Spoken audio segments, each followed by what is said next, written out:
Yo, what's good, man? It's your boy Rillo in the building once again, man. One of the co-hosts from the Black Lunch Break. And today we got a very special guest here, Rep. Ron Reynolds from the state of Texas. He is right now the chair of the Progressive Democratic Caucus in the state of Texas. So he's going to come on board today and talk to us more about really what all went down when all Texas Democrats, especially from the House, fled the state and really sought asylum here from Democratic lawmakers. We're going to kind of have a discussion really quickly about HR 1 and HR 4 and implications of that. And if we got time with this brother on, we're going to talk a little about redistricting. So I'm going to bring this brother to the stage really quickly. Y'all hold on for a second. Rep. Reynolds, how you doing, brother? Man, I'm great. It's great. It's good to be with you. I'm a big fan, and I appreciate this platform, man. It's a great way to stay engaged and to keep people empowered and informed on what's happening, especially in urban communities. So thank you for allowing me to be a guest today. No problem, man. Thank you for jumping on, man. I know it's a little short notice, trying to get things, technical difficulties on the back end. I swear every time we do one of these interviews, doesn't matter what happens, there's always some technical difficulties. That's the thing about, being virtual now. It's really been, a blessing and a curse at the same time. But we do like being in person and getting out there in the streets, obviously, because of COVID and trying to be as safe as humanly possible. We got to do these type of things. But still, the show must go on. Information must be disseminated and get into our people in the most efficient manner possible. And like, Frederica Newton, the good sister over there, widow of Huey P. Newton, said that this is one of the most miraculous things that could have ever happened to organizing and mobilizing our people. So if you're just listening right now, you're just tuning in, we got Rep. Ron Reynolds on the line with us today. One thing for sure is if you're watching this, make sure you're sharing it. If you were in Texas and you're a Democrat, you're a Republican, you're a Libertarian, you're a pescatarian, you're a vegetarian, whatever it is out there, whatever it is you may be, right? This is the time. You got any questions, we're going to kind of leave it open a little bit. So make sure you dropping those questions in the comments. And so let's get going though. For the first question though, right? And this is something we ask everybody that comes through here. When you hear the words "black with no chaser," brother, like what kind of feels do you get? What comes to mind? Well, for me, man, I don't mind saying this. I'm unapologetically black. So black with no chaser. That's a hell of a title. I was like, damn, man, this is creative. It's innovative. It's unique. No one has a title quite like yours. So for me, it was hip. It's catchy. It's something that you don't forget, right? It's not your common, cookie cutter type of name or title or show. So for me, it was something innovative and unique. And I once I learned more about it, man, I was just very proud to be a part of it. Proud to see some young brothers doing great things, man. Especially, I understand. I guess did you go to Thurgood or somebody went to Thurgood? Yeah, so our CEO CJ, he went to Thurgood. He went to Thurgood. I actually got into Thurgood. Real background story on Thurgood. I'm not sure if you went to Thurgood or not, but no, I went to TSU for undergrad. I went to Texas Tech for law school, but I'm a TSU alumni. Gotcha. And I had a lot of friends that went to Thurgood. So yeah, much love for HBCUs, Oh, absolutely, bro. And I went to FAMU for undergrad, but I went to Mississippi College in Jackson for law school. But the funny thing about Texas Southern or Thurgood Marshall law school is that I got in, right? This is how late, Thurgood, if y'all out there, man, y'all could have a good brother part of alumni system, but it's all good. Literally got back to me on my birthday, which is June 24th of 2013. They finally got back to me. I had already paid my deposit. I then came up with living arrangements, in Jackson, Mississippi. And I was just like, I can't. I respectfully declined. Man. I was like, I'm not sure what the process is. Right. What took you so long. But anyway, that was my story about, and I'm gonna tell you another. Okay, this is funny though. Go ahead. Yeah. Now, twice now I should have been on the campus of TSU. One time in undergrad, I was recruiting in baseball for TSU, and then I tried to transfer my sophomore year, but it ended up not working, and I stayed at FAM, which is one of the best decisions I've made. And then the second time around for law school. So I've been trying to get on TSU's campus for a while. I guess it just wasn't in the cards for me, but it's all good. Well, we're going to invite you down, bro. We're going to invite you down. Hey man, like, I'm from New Orleans, so I love Houston. Yeah, we got a lot of people that evacuated. We like from Katrina, from Rita, and now unfortunately, 16 years later, man, we hit another bad storm in New Orleans, and we had a lot of people here. We're certainly praying. That's when I first met former Mayor Ray Nagin, man, when people were evacuating from Katrina. So. City's been through a lot, but definitely resilient folks from New Orleans, man. Absolutely. Much love. Yeah, man. And I gotta ask since we here, man, since you seem like a Houston guy, right? Yeah. What you know about Frenchies, bro? What do I know, boy? Hey, Frenchies in the tray. That's some good. That's the best chicken we got, man. That's one of our staples. That's fam right there. Yeah, man. Cruzos. No, let me tell you something, man. Like, my boy Prince, he's like the young cat through the family, man. But it's funny because when they first started, I learned about Frenchies way back when. But when they first, now that they're actually doing overnight deliveries, they like been teetering with this over the pandemic. And then Prince and me, I was like, yo, bro. He was like, can I send you some sausages? I was like, that's a random ask, bro. I was like, yeah, if you want to send me some sausages, he's like, no. We're trying to pilot this delivery program, and I need to know just two things. Like, I need to know the numbers on the thermometer if it's still fresh. I said, well, let me know if it's not fresh, because I'm gonna let you know. Yeah. And I guess I was one of the first people. You're a guinea pig, man. You were on the pilot program. So I got some good ties to Houston. I just never was able to really get down there permanently, but it's okay though, right? Yeah, it's okay. But no, for really quickly though, right? This has been a story that's been really bothering me. I think anytime you see black lawmakers, black people being arrested for standing up for rights, right, and which you all did. And I don't want to take away your thunder, but really quickly for the outside folks looking in, because sometimes the news misses some of the nuances. They just catch the arrest of people fleeing and so on and so forth. What is really the state of politics right now with the voting laws in relation to Republican and Democrats now on the House side and on the Senate side, really in the state of Texas? Well, I'm gonna be real, man. I believe in being transparent. No platitudes here. I believe in speaking truth to power. The Republicans are a bunch of effing hypocrites. They are perpetuating the big lie that was told by Donald Trump that there was massive voter fraud, and that's the reason why he lost his election.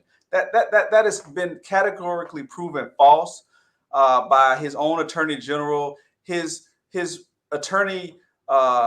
Rudy Giuliani was recently, sanctioned by the bar, license suspended. Other lawyers are looking at disbarment for their role in the big lie. The Supreme Court, his appointees rejected it. So that is just straight BS. What this is massive voter suppression, the likes of which we hadn't seen since the Jim Crow era. Now, I don't know about you, but I'm sick and tired of being sick and tired of having the Republicans perpetuate, these voter suppression laws on black and brown communities. And that's what's happening in Texas and all across this country. They know there's no real voter fraud, but they are comfortable with voter suppression because as long as they can keep black and brown folks from voting, they know that they can maintain power. And this is all about maintaining power. It is holding on to power by any means necessary. And that means that if they can create these laws that disenfranchise and create Jim Crow 2.0 voter suppression tools that limit blacks and browns from voting, and they can win, then that's fine with them. They don't care about being statesmen. They don't care about being patriotic. They care about holding on to power, not about coming to the black community and the brown community with great ideas to embrace them so that they'll vote for them. It means that no, they don't want to try to attract them. They want to put their thumb on the scale to prevent them from voting. And that to me is a travesty.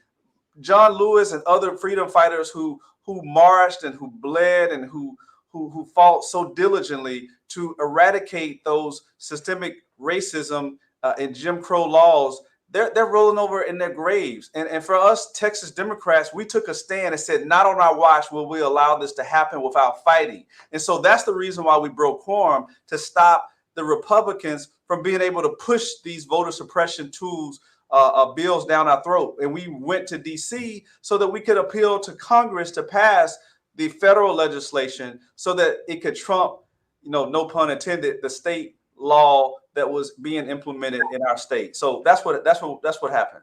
Very appreciate for that info, man. Thank you so much for that. So I want to back up, right? Because a couple pieces are going to make this even connected to between the appeal to Congress, right, here out in Washington, D.C., which is on the federal side, right, which is really dealing with the omnibus bill of HR 1. But before we get there, though, right, quickly explain to people in Texas the particular piece of legislation that was trying to get passed that would have been, voter suppressive in a particular way that would have affected Black and brown votes. Well, the state of Texas is right now, even before this law, is already one of the most difficult places in the country to vote. We have one of the most restrictive voter ID laws in the country that was passed after Obama was elected in 2008. Okay, no coincidence there. And so what they did was we had record voter turnout in 2020, right? Every Democrat in the large urban areas won. We utilized drive-through voting. We utilized 24-hour voting. We made voting more accessible because of the pandemic. And we had different other mechanisms, mobile voting, so that it was more accessible and convenient for people to vote. And that worked very well for people who work 2 jobs, single mothers that could vote at their convenience. Well, this law that they have in place would ban drive-through voting. It would ban 24-hour voting. It would ban extended voting hours. It would ban. It would make it where you can empower partisan poll watchers. In other words, imagine the Proud Boys or the insurrectionists that stormed our Capitol. Some white guys in fatigues with their guns hanging at a polling place, looking over people's shoulders in Black communities. That's a form of voter intimidation, right? Well, they're allowing that with this bill, that they're going to go in the hood and intimidate folks from voting, right? And it also created stiffer criminal penalties for minor mistakes on a voting application. Really? Yeah, felony prosecution. Now that's wild. See, I mean, look, everything that you could think of that would frighten people, that would create an environment where people would be fearful. Well, I don't want to make a mistake. Damn, I may go to prison. That is what they did in this bill. So it is voter suppression reimagined. No longer is it how many bubbles in a bar of soap or how many beans in a jar. This is modern day Jim Crow. That is what they're doing with surgical precision. It is not to prevent voter fraud. It is done so that they can target Black and brown communities and lower them from voting. That's all it is. It's plain and simple. That's tough, man. Because when I think about it, though, right, and it's like when you see what's happened in Texas, states like Georgia, even though Georgia had a widespread voter turnout, states like Alabama, Pennsylvania, Wisconsin, I mean, you name it, right? There are over 24 states across this country that are inputting or trying to pass or have passed restrictive voting laws. And to hear that what's happening in Texas, because I knew about some of it, right, on the restrictive voter ID side, but I didn't know that they were ramping up in the way in which you apply or opt in to become a voter in the state of Texas. Yep, that's tough, man. Because and there's a whole other laundry list of things that they're doing. I mean, where now you have if you want to do like a massive voter drive and you want to take people in the car with you to the polls, you have to sign an affidavit that you didn't solicit these people. It is everything you can think of to create where you say, nah, I don't want to do that. Never mind. I ain't gonna take nobody to the poll with me. I mean, you have to sign an affidavit. If you want to get a mail ballot, now you have a disability. You used to have to say what the disability is. I have this or that. Now you have to sign it, an affidavit, create a medical form. I mean, it is obscene, bro. It's ridiculous. I mean, It does. Yeah. I I, mean, privacy. You might be like, well, I'm too ashamed to say what my disability is. Forget about it. That's what I mean. That's exactly what they're doing, man. It's shameful, bro. I think it is.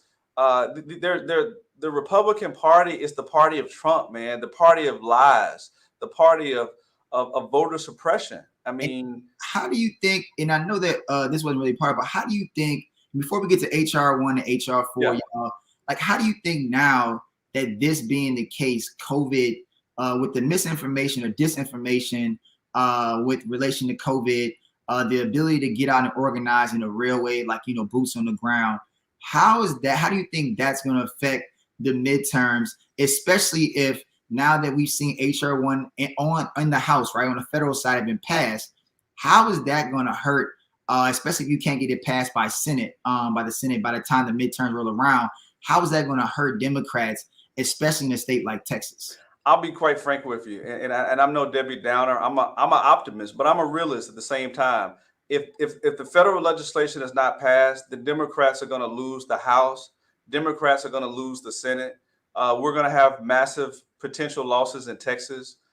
It is going to be I wouldn't say Armageddon, but it's going to be a tremendous setback. Black and brown communities are going to be hurt tremendously. Republicans, there will be a resurgence, and because it's on the heels of the redistricting, it will be there for a decade. That's what happens every 10 years after the census. We do redistricting, so this is the worst time for this to happen. And if the U.S. Senate does not pass HR1 and HR4, then they could kiss power goodbye, and more than likely in 4 years it will be a Republican back in the White House. So that is my prediction. I hate to see it that way, but I'm just being real. I mean, that is what we will likely see. And that's tough, man, considering the fact that and people understand it's having a trifecta with a conservative leaning Supreme Court. Yes. People try to say that, the Supreme Court, it's a nonpartisan court. In theory, yeah, right? In theory. Yeah. We've seen already with the Trump regulation on Mexican people having to remain in Mexico no matter what type of conditions you're trying to escape. What type of country that the foundation of this country is built upon, a land of opportunity, of freedom, of safety. And I understand that we want to protect citizens here, but I don't. There's been no real honestly stats out there, data that show that the majority of people that seeking asylum here are coming here to hurt Americans. They're trying to actually live productive lives. And in fact, a lot of those people are very productive citizens when they finally do acquire citizenship or on the road to citizenship. And so, hopefully, and that's why I always try to tell folks, man, elections matter, right? We always look at say that again. Elections matter. Absolutely. Amen. We look at elections in a vacuum where like in this year or this term, but understand though that, and by way of Supreme Court, the precedents that are being set right now by Supreme Court is going to last not for just maybe this presidency or the next presidency, but for when your children are born, when your children yeah. are born. Say that, bro. And so, like it's tough, right? But now thinking about HR1, because HR1 is a big part of that bill, omnibus bill, the VRA 1965, which was passed, and to protect voting rights of Black people in this country. The section 4 or 5, I believe, that was gutted was really the pre-clearance in Jim Crow states, as you already mentioned. But so now, right, trying to get this passed, and so we talked a little bit about what it's going to mean for Texas. But really, just generally speaking, though, throughout the country, and this don't matter if you're, older folk out there, persons living with disabilities, Black or brown. Like, what are the implications of HR1, and what is it going to mean getting that passed through Congress, though? Well, HR1 is a like you said, is an omnibus bill. Is HR1, and the reason why it's one because that was the #1 priority from the House. It is called for the People Act because there's so much in it. But just a summary, it would change Citizens United in the way that corporations could basically influence elections through unlimited donations. Right, that's one of the things. Two, it would change the way that we do when it comes to gerrymandering. Right now, the way it works is politicians, through the power of a pen, can choose the people that they represent. But it should be the other way around. The people should be able to choose their politicians, right?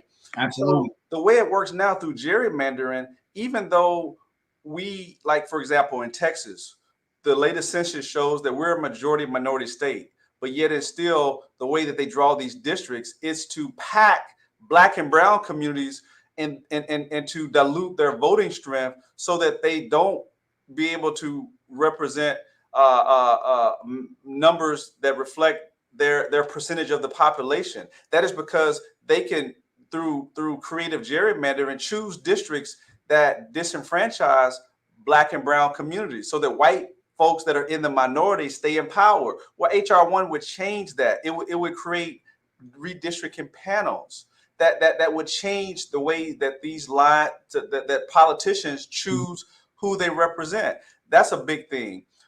It would also deal with some of aspects of what you just talked about when it comes to the pre-clearance. That is in both HR 1 and HR 4. Pre-clearance is before the Supreme Court, through the Shelby case, gutted the section of the Voting Rights Act. A state with a history of discrimination like Texas and Mississippi and many southern states, Alabama and Arkansas, Louisiana, they had to get pre-clearance from the Department of Justice before they made changes to their voting. And that means that they had to show, why is this necessary? And is there a disparate impact on minority communities? Well, for example, if that was the case, Texas wouldn't have been able to get this bill. Georgia, you wouldn't have had that. Florida, Arizona. So we need that built back into the law. And unfortunately, it's become so partisan that Republicans don't want to do it. But guess what? The last time that the Voting Rights Act was reauthorized was in 2006. It passed the Senate 98-0. It wasn't as partisan then, and George Bush was president. So you had a Republican president and a Senate that passed it 98-0. Now you have a Senate where you can't get one Republican vote for it. So that shows you how times have changed. So HR 1 is a really omnibus bill that's passed the House on a straight party line vote. Again, not one single Republican has voted for HR 1. So unfortunately, we have two United States senators that Joe Manchin, I'm gonna call the names, Joe Manchin and Kristen Sinema of Arizona, that will not, and Joe Manchin of West Virginia, that are refusing to break the filibuster so that you don't need 60 votes so that you can pass it with a Democrat majority. Now, it's a damn shame if you have the Democrat-controlled White House with Biden, Democrat-controlled House under Pelosi, which is already passed HR 1, and a Democrat-controlled Senate, but you can't get any legislation passed. Damn the filibuster. The filibuster is historically was there to keep voting rights from passing in the first place. Yep. So I need those two Democrats to remember they're Democrats and pass the damn bill so that we can protect Black and brown folks across this country. If they don't break the filibuster, then guess what? It's not going to pass, because Republicans, I don't care how you change the bill, Mitch McConnell has said they're not supporting it. So why do you want to bend over backwards when Republicans are refusing to negotiate in good faith? You're a lawyer. You know what that means. It's an impasse. It's time to do something different. So that's what's at stake for HR 1. And just so people know, man, a couple other pieces about the HR 1 is automatic voter registration, or AVR. People know it. Automatic voter registration is essentially this, right? And somehow this is like the way, this is that voter fraud, the big lie, big perpetuated. But the funny part is, a lot of state legislatures, including Republican-controlled state legislatures, though, have been passing more versions of AVR in their own respective states. But when it comes to the federal level, they will make you believe that Republicans aren't on board with this. This is on a federal level. And when you talk about the blockade of voting rights and the rights of Black and brown people, but just across the board of just like anything that's democratic, they don't want it, right?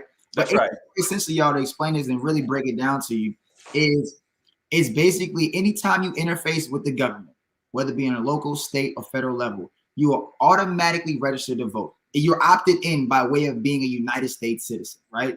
You don't have to, then you would have to actively opt out.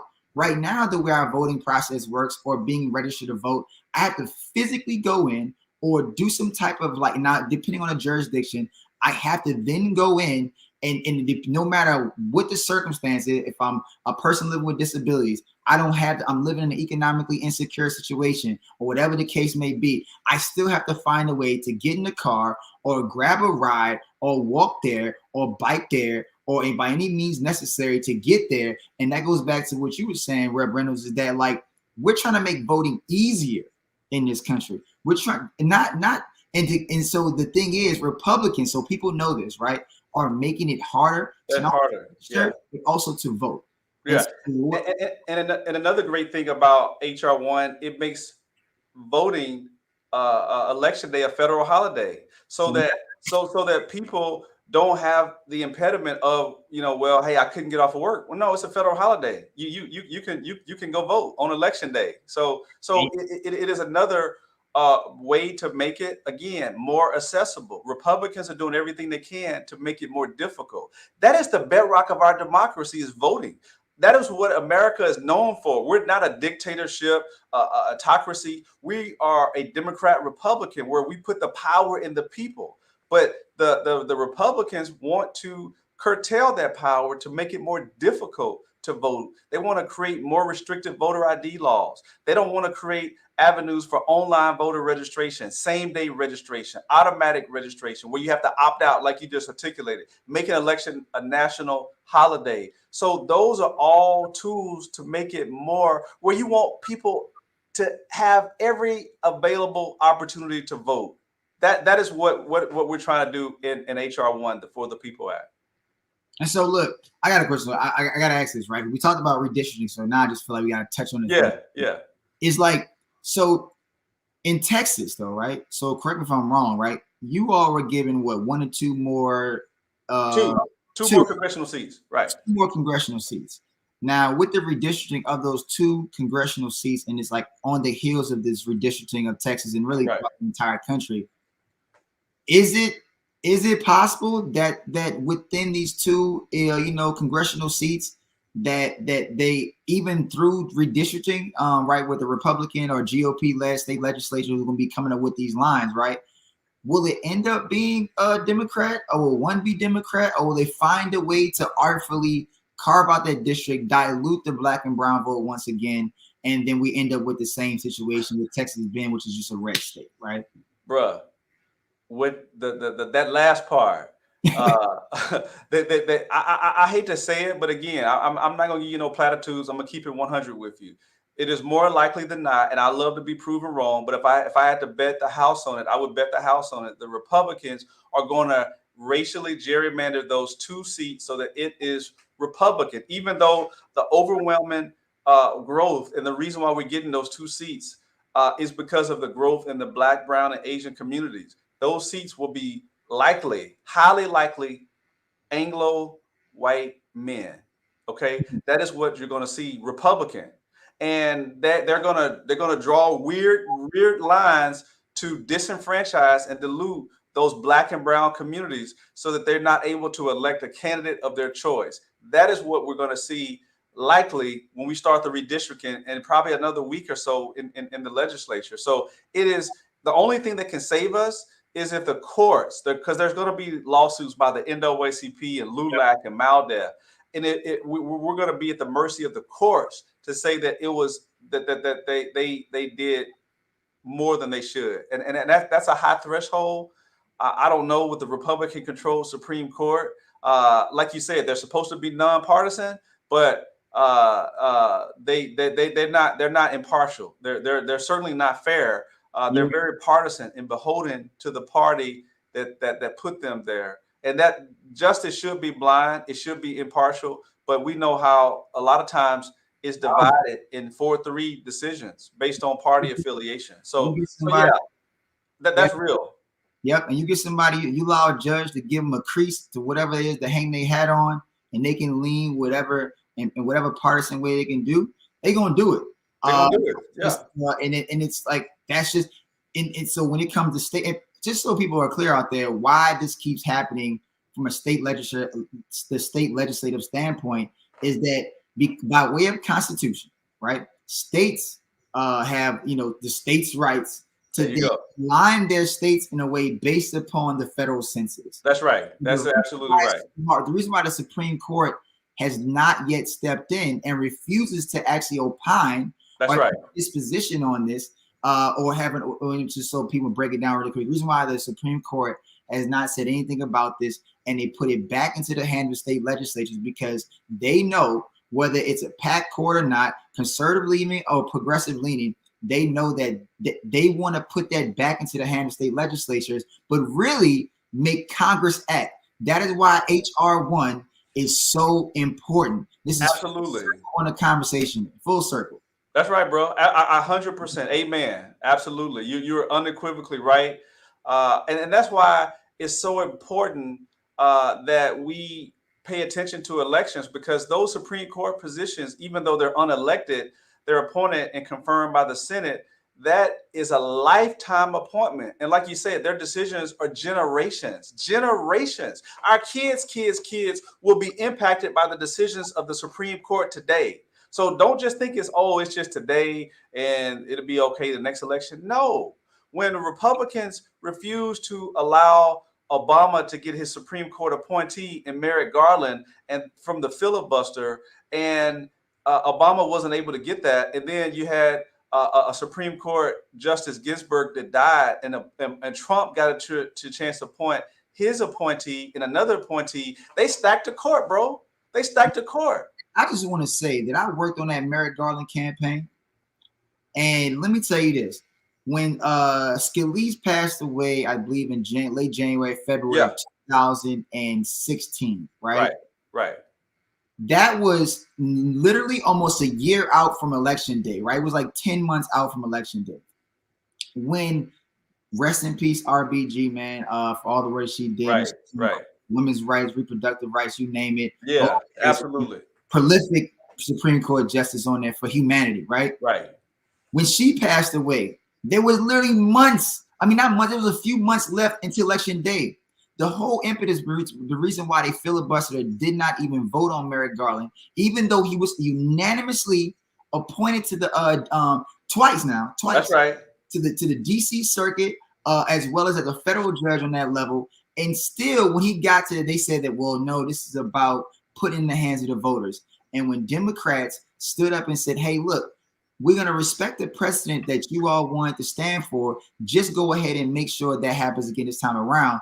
And as fate would have it, so goes RBG. And there's a vacant seat. And then Democrats stand up and say, we want the will of the people. But guess what? Republicans refuse the will of the people. And this goes back full circle to the conversation again about Republicans don't care about their voters.